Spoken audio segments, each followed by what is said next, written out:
Hello बच्चों, कैसे हैं आप सारे लोग। Welcome back to your channel doctor biology by Srishti. मैं हूं आपकी सृष्टि मैम। चलिए, हम अभी तक जो ट्वेल्थ का चैप्टर की बात कर रहे थे, और ट्वेल्थ के चैप्टर में बेटा ये आपका जो फर्स्ट चैप्टर है सेक्सुअल रिप्रोडक्शन वाला, उसका आपका ये सेकंड पार्ट है। ठीक है, अगर पार्ट देखा जाए तो कायदे में ये 1 है, और वीडियो देखा जाए तो सेकंड वीडियो है। ठीक है, आज भी हम इसे टैप से ही कंटिन्यू करेंगे। एंड जो हम बात कर रहे थे हमने जो लास्ट डिस्कस किया था, उसमें हम अब आगे बढ़ते हैं। ठीक है, चलिए शुरू करते हैं।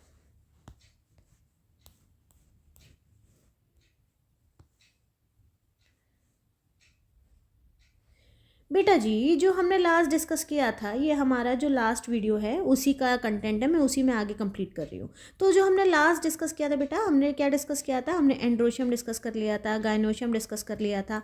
इवन दो हमने सेपेलस कंटिन्यू कर लिया था, पॉलीसेपेलस, गैमोसेपेलस, है ना। ये सारी चीज़ें हमने डिस्कस कर ली थी कि व्रोल क्या होता है, सिंगल मेंबर क्या होता है, और ग्रुप का मतलब क्या होता है। ठीक है, चलिए अब हम इसी चीज़ को हम आगे कंटिन्यू करते हैं। हमने पार्ट्स पढ़ लिए थे बेटा, तो अब आपको मैं एक पॉइंट और बताती हूँ कि सपोज हम यहाँ पे कुछ पार्ट लिखते हैं। जैसे हो गया हमारा गाइनोशियम। क्या हो गया हमारा? गाइनोशियम। ठीक है, पहले मैं थोड़ा लिख देती हूँ। गाइनोशियम, एंड्रोशियम, ठीक है, हमारा कोरोला, हमारा कैलिक्स। अब बेटा ये जो 4 पॉइंट हैं, अगर हम इनका बेसिक यूनिट देखें या फिर अब हम इनका मेंबर यूनिट देखें, तो गाइनोशियम का मेंबर क्या हो गया हमारा? कार्पल या फिर पिस्टल। ठीक है, एंड्रोशियम का बेसिक मेंबर क्या हो गया? बेसिक मेंबर क्या हो गया हमारा? स्टेमन। कोरोला का हमारा बेसिक मेंबर क्या हो गया बेटा? पेटल्स। ठीक है, और हमारा कैलिक्स का बेसिक मेंबर क्या हो गया बेटा? सेपल। तो इन सब में से कुछ पार्ट तो ऐसे हैं जो इसेंशियल हैं फॉर, इसेंशियल मीन्स जो रिप्रोडक्शन कर सकते हैं। इसेंशियल किस लिए हम यूज़ कर रहे हैं बेटा वर्ड?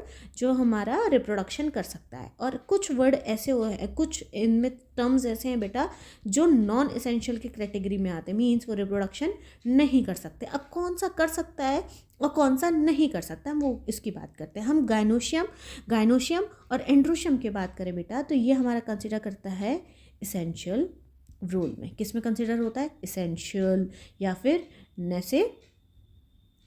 नेसेसरी रोल, या फिर हम बोल सकते हैं इसको फर्टाइल रोल। अब ऐसा क्यों है फर्टाइल और नेसेसरी ऑफ रोल, वो हम डिस्कस करते हैं। पहले हम ज़रा पेटल और सेपल की बात कर लेते हैं। बेटा ये जो आपका कंसिडर होता है, यह होता है आपका नॉन एसेंशियल, हमारा एसेसरी। नेसेसरी के एवेज में हमने यहाँ पे लिख दिया एसेसरी। फिर उसके बाद हो गया फर्टाइल की जगह हमने यहाँ पे लिख दिया स्टेराइल रोल। ठीक है, अब हम अगर इसको देखें बेटा, तो ये क्या है? मैं यहाँ पे ये बोल रही हूँ कि कुछ तो हमारा नॉन एसेंशियल पार्ट है, कुछ हमारा एसेंशियल पार्ट है। तो इन दोनों का मतलब केवल इतना सा है कि जो हम उसको एसेंशियल बोलेंगे जो डायरेक्टली इन्वॉल्व होगा हमारे रिप्रोडक्शन में। किस में इन्वॉल्व है? डायरेक्टली इन्वॉल्व है। किस में? रिप्रोडक्शन में। और जो डायरेक्टली इन्वॉल्व नहीं है, वो रिप्रोडक्शन में हेल्प नहीं कर रहा, उसको हम नॉन एसेंशियल कहते हैं। अरे बेटा आप खुद देखो, जो हमारा पेटल्स है या सेपल्स है, वो केवल प्रोटेक्शन, इसका काम तो प्रोटेक्शन है ना। और इसका काम क्या है? इसका काम हमारा, ये पेटल्स का काम अट्रैक्ट करना है। तो इससे पॉलिनेशन ही तो हो रही है। पर पॉलिनेशन के बाद अगर रिप्रोडक्शन की बात करते हैं, तो रिप्रोडक्शन में तो हमारा केवल और केवल गाइनोशियम है और एंड्रोशियम है। क्लियर है? तो ये हो गया हमारा इसेंशियल और नेसेसरी और फर्टाइल रोल, और ये क्या हो गया हमारा? Sterile role. ये स्टेराइल रोल। क्लियर है इतना? चलिए अब हम अपना आगे बढ़ते हैं नेक्स्ट पॉइंट की। तो हमारा बेटा आते हैं इवेंट्स की। हमने इस पूरे चैप्टर को बेटा डिवाइड कर रखा है कितने पार्ट में? 3 पार्ट में हमने इसको डिवाइड कर रखा है। अब वो तीनों पार्ट हैं कौन कौन से? हमारा जो फर्स्ट पार्ट आता है बेटा, फर्स्ट पार्ट में आएगा आपका प्री फर्टिलाइजेशन इवेंट। ये हमारा क्या है? फर्स्ट पार्ट है। अगर हम सेकेंड पार्ट की बात करते हैं, तो ये क्या है हमारा? Fertilization event. अगर हम थर्ड पार्ट की बात करते हैं, तो ये हमारा हो जाता है प्री के बाद यहाँ पे लास्ट में पोस्ट फर्टिलाइजेशन इवेंट। अब इसमें डिफरेंस क्या आता है या इसमें हम पढ़ेंगे क्या? अगर हम प्री फर्टिलाइजेशन इवेंट की बात करते हैं तो बेटा प्री फर्टिलाइजेशन का मतलब होता है, इसमें हम बात करेंगे आपके गैमेट्स का फॉर्मेशन, कि कैसे आपके गैमेट्स बनते हैं।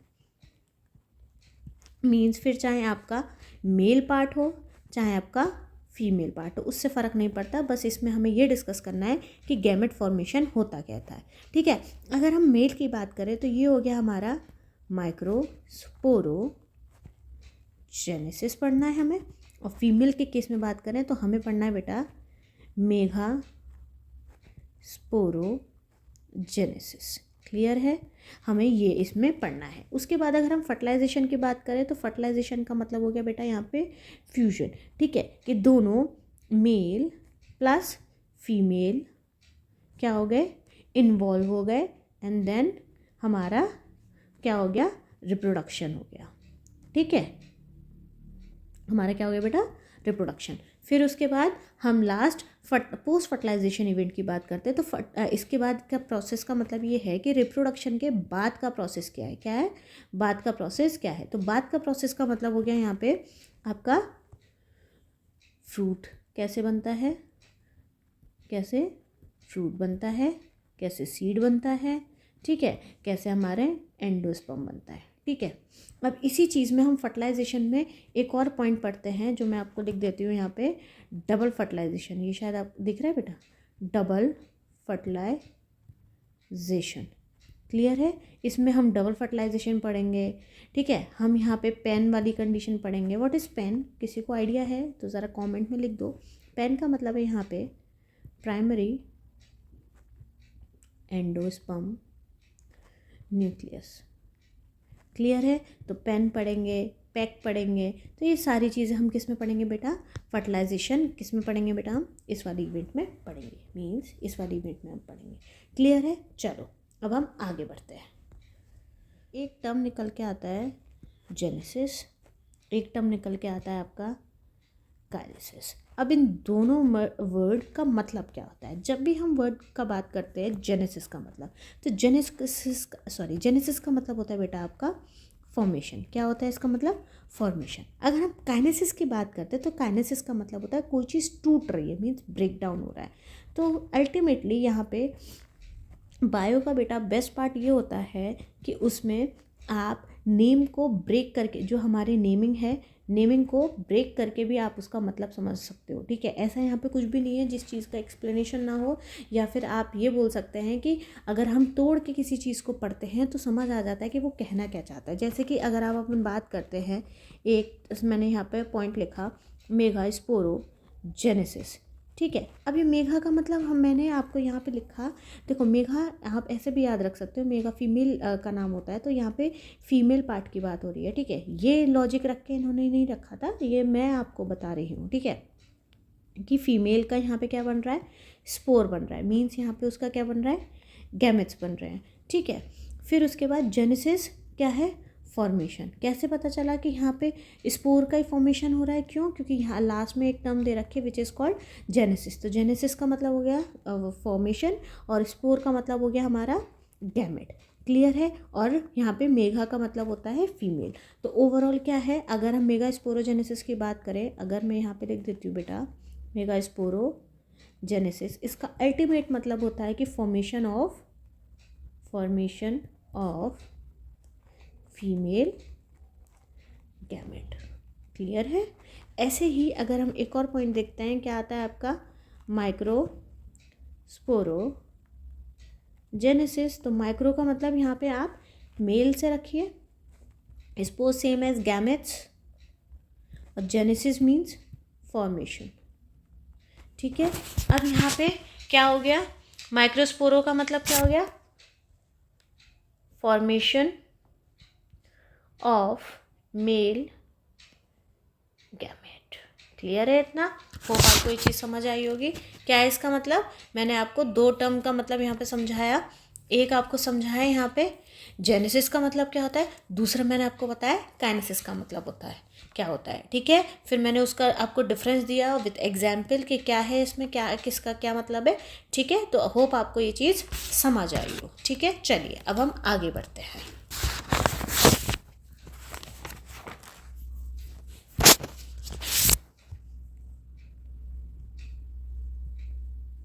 चलिए, अब जो हमारा नेक्स्ट पॉइंट है बेटा, अब हम यहाँ से स्टार्ट करते हैं अपना मेल। अब हम यहाँ से स्टार्ट करते हैं बेटा मेल रिप्रोडक्टिव सिस्टम। ठीक है, अब ये क्या है, देखो सबसे पहले आपको ये पता होना चाहिए, मेल रिप्रोडक्टिव प्लांट की अगर बात करें तो ये वाला पार्ट मैंने क्या बताया था आपको बेटा, एंथर। ये वाला पार्ट मैंने क्या आपको बताया था, फिलामेंट, है ना। तो इन दोनों को मिला के दो एक चीज़ बनती है विच इज़ कॉल्ड स्टेमन, और स्टेमन को मिला के क्या बनता है हमारा, एंड्रोशियम, है ना। और एंड्रोशियम हमारा क्या कहलाता है, मेल रिप्रोडक्टिव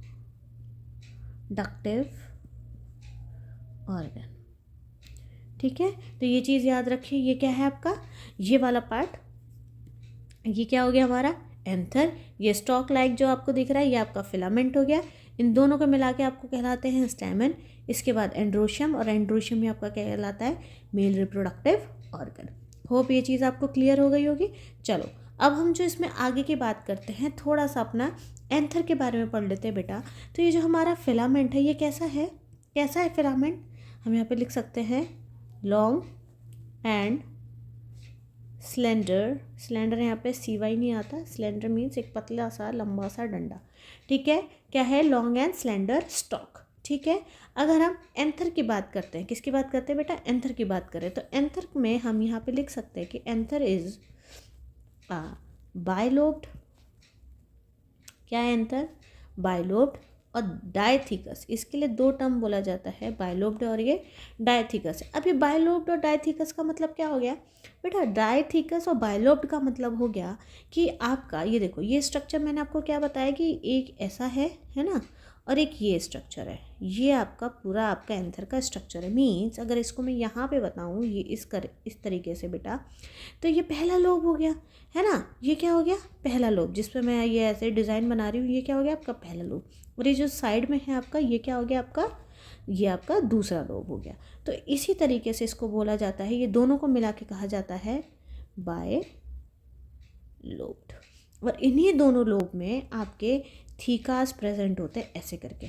ठीक है, इसको थोड़ा मैं यहाँ पे बना देती हूँ, मैंने थोड़ा कबारा कर दिया फिर से डायग्राम का, ऐसे करके देखो थीकास प्रेजेंट होते हैं।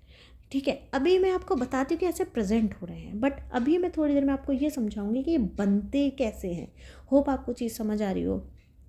ठीक है, तो क्या है यहाँ पे, इसी की वजह से इसको डायथीकस कहा जाता है। मीन्स हम ये लिख सकते हैं ईच, हम ये लिख सकते हैं बेटा, ईच लोब कंटेन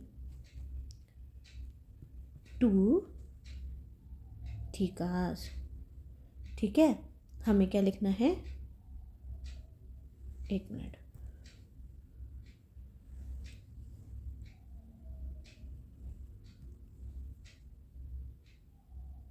हम यहाँ पे बेटा इसके बदले हम यहाँ पे क्या लिख सकते हैं, each lobe contain theca. Clear है ये वाली बात। चलो नेक्स्ट, अगर हम इसमें आगे डिस्कस करते हैं कि हमारा एक, अगर हम लोब की बात कर रहे हैं तो उसमें 2 थीकाज हैं। ठीक है, 2 थीकाज हो गए, ये बहुत ही पतला बन गया। मीन्स एक हम लोब की बात कर रहे हैं तो उसमें क्या है आपके 2 थीकाज है बेटा। इसी में ना आपके पोलन ग्रेन भरे रहते हैं, ये जो मैं डॉट डॉट बना रही हूँ तो ये क्या है आपके पोलन ग्रेन। अब हमें ये देखना है कि ये सारी चीज़ें बनती कैसे हैं। क्लियर है। चलो अब एक और चीज़ मैं आपको बताती हूँ यहाँ पे कि सपोज़, चलो यहीं पे बता देती हूँ, जैसे हमने ये एंथर बनाया, एंथर में नीचे हमने फिलामेंट बता दिया, तो बेटा फिलामेंट जिस साइड पे ख़त्म होता है, इस वाले एंड को आपका बोला जाता है प्रॉक्सिमल एंड। क्या बोला जाता है इसको, प्रॉक्सिमल एंड। और ये जो ऊपर वाली साइड है, यहाँ पे लिख देती हूँ मैं, ये वाला एंड आपका कहलाता है बेटा डिस्टल एंड। अब ये डिस्टल एंड क्यों है और प्रॉक्सिमल एंड क्यों है, क्योंकि अगर आप स्ट्रक्चर देखते हो बेटा, ये अगर आपके पेटल्स हैं, मैं कुछ इस तरीके से पेटल बना रही हूँ, और ये आपका स्ट्रक्चर है, राइट। तो ये देखो, ये सारे के सारे कितने पास पास हैं, इसलिए इसको प्रॉक्सिमल कहा जाता है। और ये देखो यहाँ पे कितना गैप है, और इसको सॉरी, ये मेरी लाइन थोड़ी गड़बड़ हो गई, और ये यहाँ पे क्या है, ये चीज़ ये थोड़ा दूर दूर है, तो इसलिए इसको डिस्टल एंड कहा जाता है। ठीक है, क्या है यहाँ पे, ये एक प्रॉक्सिमल एंड है और डिस्टिलेंड है। होप आपको ये चीज़ समझ आ रही हो।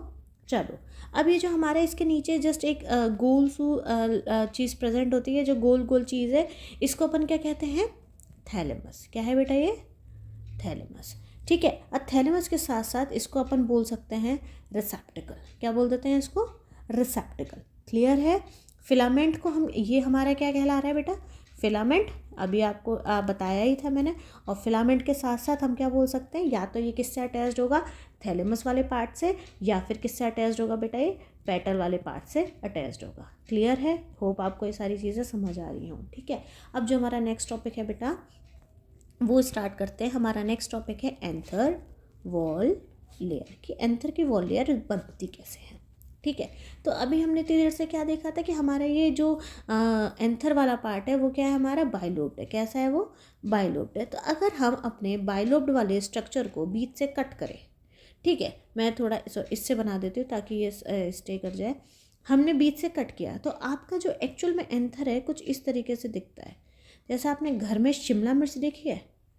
शिमला मिर्च, हाँ, कुछ बच्चे तो ऐसे होंगे जिन्हें सब्ज़ी नहीं पसंद होगी शिमला मिर्च की। उन्हें क्या पसंद होगा? आपको जो पिज़्ज़ा आता है ना, पिज़्ज़ा में कैप्सिकम बहुत पसंद आता है, पर वैसे शिमला मिर्च की सब्ज़ी पसंद नहीं आती।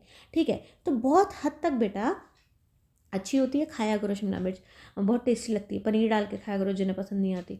अगर हम बात करते हैं बेटा एंथर की, तो जो एंथर है आपका, एंथर को अगर हम यहाँ से कट करेंगे तो ये कुछ इस तरीके से दिखता है। ठीक है, अब ये जो इस तरीके से ये जो आपको मैंने स्ट्रक्चर बनाया है आपका, ये इसका पूरा रिजेंबल आपका किससे है? शिमला मिर्च से। आप उसको देखो, वो जो ग्रीन कलर की शिमला मिर्च होती है बेटा, उसमें अगर हम आपको ऐसे करके भी कट करेंगे, ये ऐसे करके अगर हम उसको ऐसे कट करते हैं तो वो कुछ इस तरीके से दिखेगी। अगर हम उसे इधर से कट करते हैं तो एक लोब इधर हो जाएगा उसका, एक लोब इधर हो जाएगा। तो बेस्ट एग्जाम्पल है पॉलन ग्रेन के लिए को तो देखने के लिए हमें माइक्रोस्कोप की ज़रूरत पड़ती है, राइट? स्कोप की ज़रूरत पड़ती है। अब शिमला मिर्च ऐसे समझ लो कि एंथर का बिग जूम वर्जन है। ठीक है, तो हम क्या बात कर रहे थे कि ये हमारा एंथर वॉल लेयर हम स्टार्ट कर रहे हैं। तो ये हमारा एक यंग एंथर है। क्या है बेटा? ये यंग एंथर। अब ये जो यंग एंथर होते बेटा, यंग एंथर के पास थोड़े टाइम के बाद ऐसे सेल्स प्रेजेंट है। ठीक है, ये बीच में क्या बना रही हूँ मैं, ये अभी बताऊँगी। ठीक है, तो अब ये यंग एंथर कन्वर्ट हो गया हमारा, थोड़ा मैच्योरिटी की तरफ जा रहा है। तो ये जो यंग एंथर है, इसमें फिल हो जाते बेटा हमारे पैरेन्काइमेटस सेल्स। किससे फिल हो जाते हैं? Parenchymatous sales. अब ये जो पैरेन्काइमेटस सेल्स है, इसको थोड़ा और आगे की तरफ देखें तो ये हमारा फिर से एक स्ट्रक्चर आ गया। ये हो गया हमारा मैच्योर। ठीक है, तो जब ये मैच्योरिटी की तरफ जाता है तो यही पैरेन्काइमेटस सेल्स किस में हो जाते हैं कन्वर्ट? 4 थीकाज में कन्वर्ट हो जाते हैं। यही 4 थीकाज कहलाते बेटा आर्कीस्पोरियल सेल्स। क्या कहलाते बेटा? ये आर्कीस्पोरियल सेल्स। ठीक है, यही आर्कीस्पोरियल सेल्स कन्वर्ट हो जाते हैं 4 वॉल लेयर्स में एंथर की। किसकी? 4 एंथर वॉल लेयर। ठीक है, अब पहली लेयर आपकी क्या कहलाती है? एपिडर्मिस। दूसरी लेयर कहलाती है एंडोथीशियम। तीसरी लेयर कहलाती है मिडिल लेयर। हाँ बेटा, इसका नाम मिडिल लेयर है, बट ये मिडिल में नहीं रहती है। ठीक है, और जो लास्ट लेयर कहलाती है वो आपकी कहलाती है टैपेटम। हो, आपने टैपेटम के बारे में सुन रखा होगा बेटा, क्या लिख देती हूँ मैं पहले, टैपेटम। ठीक है, तो ये हमारी 4 लेयर है। इतना आपको समझ में आया पहले कि पहले हमने क्या बात की? हमने बात की यंग एंथर के बारे में। ठीक है, हमने बात की अपने पैरेन्काइमेटस सेल्स के बारे में कि ये जो यंग एंथर है, यंग एंथर में फिल हो जाते हैं हमारे पैरेन्काइमेटस सेल्स, और यही पैरेन्काइमेटस सेल्स कन्वर्ट हो जाते हैं 4 थीकाज में, और यही 4 थीकाज आपके कहलाते हैं आर्कीस्पोरियल सेल्स, और यही आर्कीस्पोरियल सेल्स बन जाते हैं आपके 4 वॉल लेयर। पहला epidermis, endothecium, middle layer and tapetum. Clear है आज का? चलो, इतना आज हम देखेंगे, बाकी हम नेक्स्ट वीडियो में कवर करेंगे। ठीक है, आज मैंने आपको एंथर वॉल लेयर भी कंप्लीट करा दिया। होप आपको ये चीज़ें समझ आई हो, और अगर आपको कोई डाउट आता है बेटा तो आप मुझसे कमेंट सेक्शन में डिस्कस कर सकते हैं। ठीक है, बाकी आप अच्छे से पढ़ाई कीजिए, एंड कोई भी डाउट आता है आप क्लियर कर लीजिएगा। ओके, थैंक यू बच्चा, बाय बाय, टेक केयर।